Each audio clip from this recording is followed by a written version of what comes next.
Alô pessoal, tranquilito no mais? Neste vídeo você vai ver uma apresentação da professora doutora Laíse Vilela da UFSCar sobre a fixação de fósforo em solos tropicais. Ele é um vídeo que vai além de falar da fixação, vai nos mostrar como é possível mitigá-la. É imperdível! Os íons fosfato estão sujeitos a muitos tipos de reações no solo, e isso faz com que eles saiam da solução do solo e sejam transformados em compostos de baixa solubilidade. Esse tipo de processo provoca a indisponibilidade do fósforo para as plantas, e um desses processos, muito comuns em solos de regiões tropicais, é a adsorção específica de fosfato ou a fixação de fosfato. E esse processo é uma dor de cabeça para quem busca eficiência na adubação fosfatada. Se você quer entender de uma vez por todas esse processo, então fique por aqui. A adsorção específica de fosfato. O que é esse processo? A adsorção específica de fosfato ou fixação de fosfato é o processo no qual esse fosfato que está presente ou na solução do solo ou no complexo de troca, ele sai desses compartimentos e passa então a fazer parte da estrutura do mineral, tornando-se indisponível para as plantas. Esse processo se consolida pela formação de complexos de esfera interna que nós veremos nesta aula. E quais são os componentes do solo mais envolvidos com esse processo? No topo dessa lista estão os óxidos, hidróxidos e oxidróxidos de ferro, alumínio e manganês. Mas nós temos também grande participação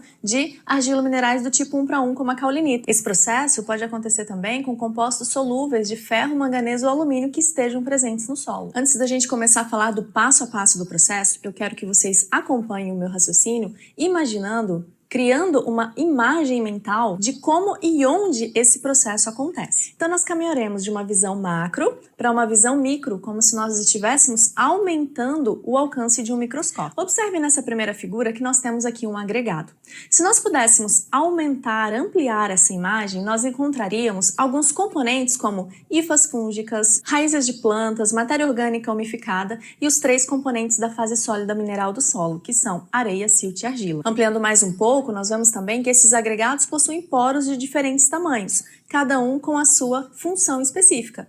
Os macroporos, por exemplo, que são aqueles poros maiores, são responsáveis pela infiltração de água ou pelo armazenamento de ar. Os microporos, por sua vez, são aqueles responsáveis pela retenção de água no solo, como nós já falamos em aulas anteriores. Mas nessa aula aqui, o nosso foco será nas argilas desse agregado. Se vocês relembrarem as nossas aulas de mineralogia, vocês trarão à mente todas aquelas estruturas moleculares dos minerais, que são compostos por tetraedros de silício, octaedros de alumínio. Se por acaso você ainda não viu essa aula, vou deixar para vocês a playlist aqui na descrição. Então, pegando essa argila desse agregado que vocês estão enxergando, nós vamos ampliar mais uma vez o alcance desse microscópio e chegaremos então a essa estrutura molecular da argila, como vocês podem ver na imagem. Se nós pudéssemos ampliar um óxido de alumínio, por exemplo, seria exatamente essa estrutura que nós enxergaríamos. Vários octaedros de alumínio conectados entre si, compartilhando oxigênios, formando então essa estrutura cristalina do mineral. Toda partícula de argila é composta exatamente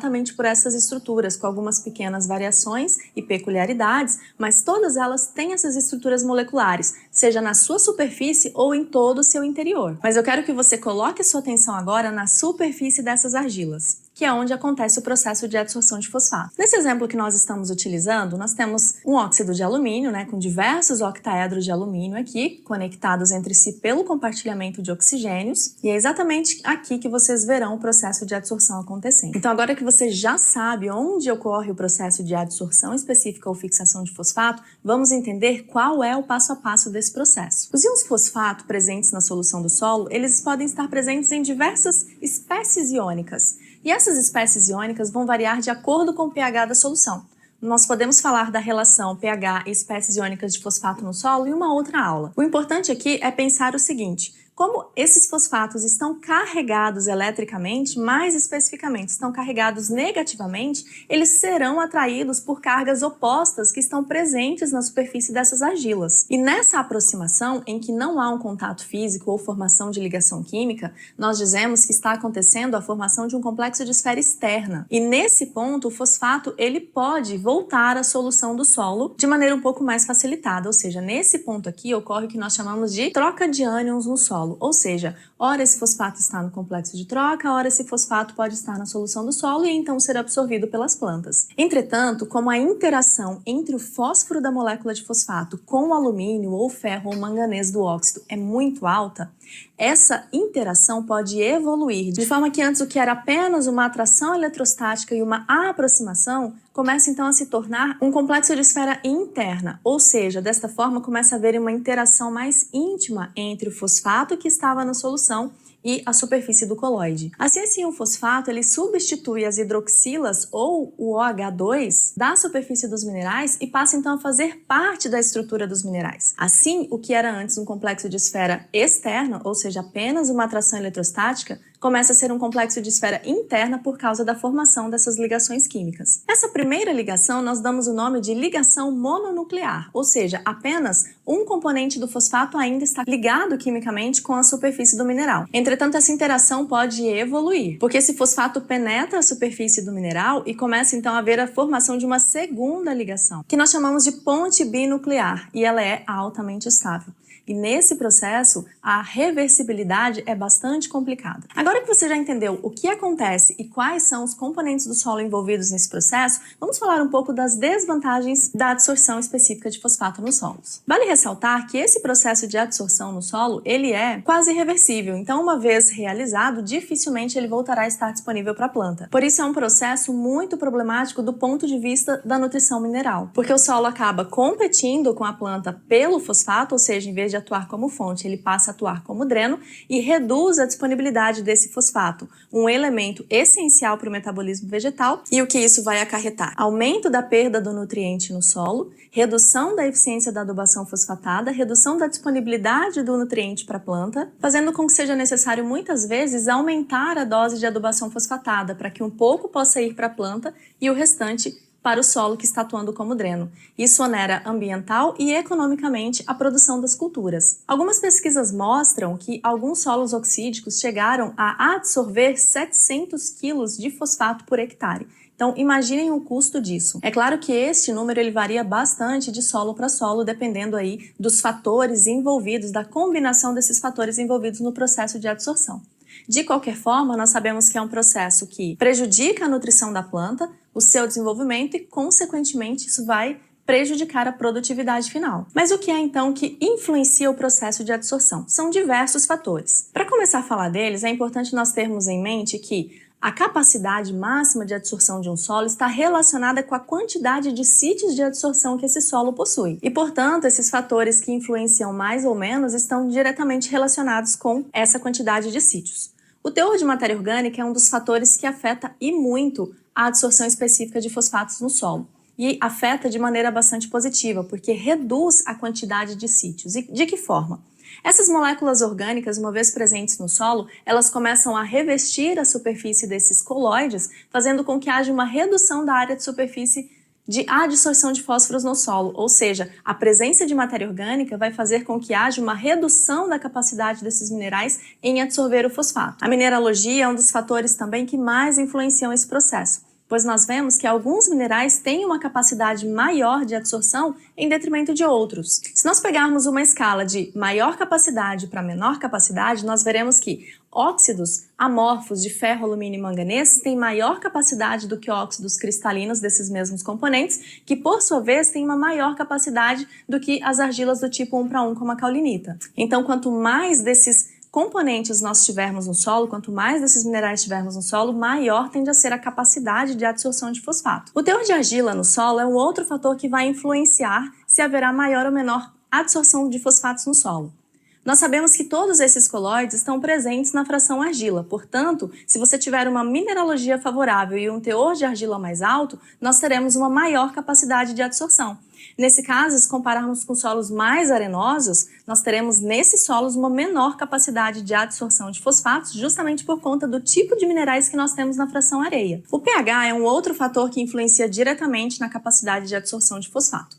Nós sabemos que o pH está diretamente relacionado com o tipo de cargas que são produzidas nos solos de regiões tropicais. Nós já falamos aqui em outras aulas sobre a geração de cargas variáveis ou dependentes de pH no solo. Então, se você assistiu essa aula, você sabe que, à medida que há uma redução do pH, favorece-se o aumento de cargas positivas no solo, ou seja, o aumento de sítios de adsorção de fosfato no solo. Portanto, os solos mais ácidos tendem a absorver mais fosfato do que solos com pH corrigido, pois solos com pH corrigido têm uma menor geração de cargas positivas e um aumento de geração de cargas negativas. O tempo também é um fator que pode influenciar.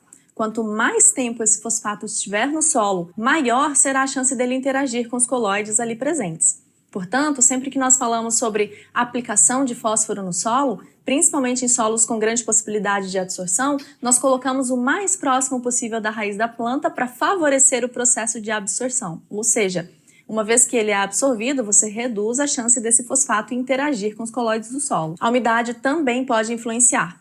Como o fósforo é transportado por difusão, ele necessita dessa umidade no solo. Portanto, se você tem uma umidade adequada, há uma menor interação do fósforo com os colóides, fazendo com que ele seja transportado até a planta e seja mais absorvido do que adsorvido pelo solo. Embora seja um processo bastante complicado, há algumas práticas de manejo que nós podemos fazer que pode evitar esse processo ou pelo menos minimizar os seus danos. Falaremos aqui de algumas possibilidades, mas não é uma lista exaustiva, mas vamos lá às principais. Antes de começar a falar, eu quero que vocês tenham uma coisa em mente.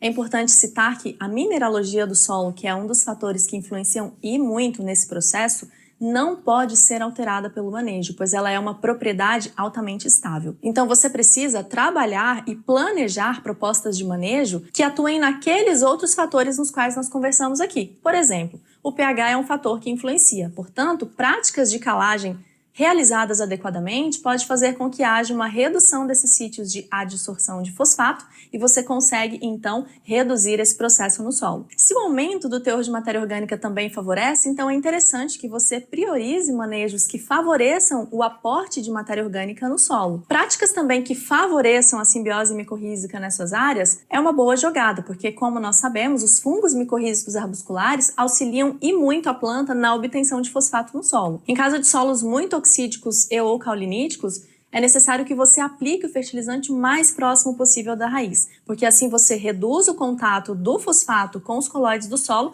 e reduz também o tempo no qual ele fica no solo, aguardando ali para ser absorvido pela planta. E por último, em casos mais extremos, onde você tem esse tipo de mineralogia e um baixo teor de fósforo no solo, é interessante que você aplique um pouco além da demanda nutricional da cultura que você está trabalhando.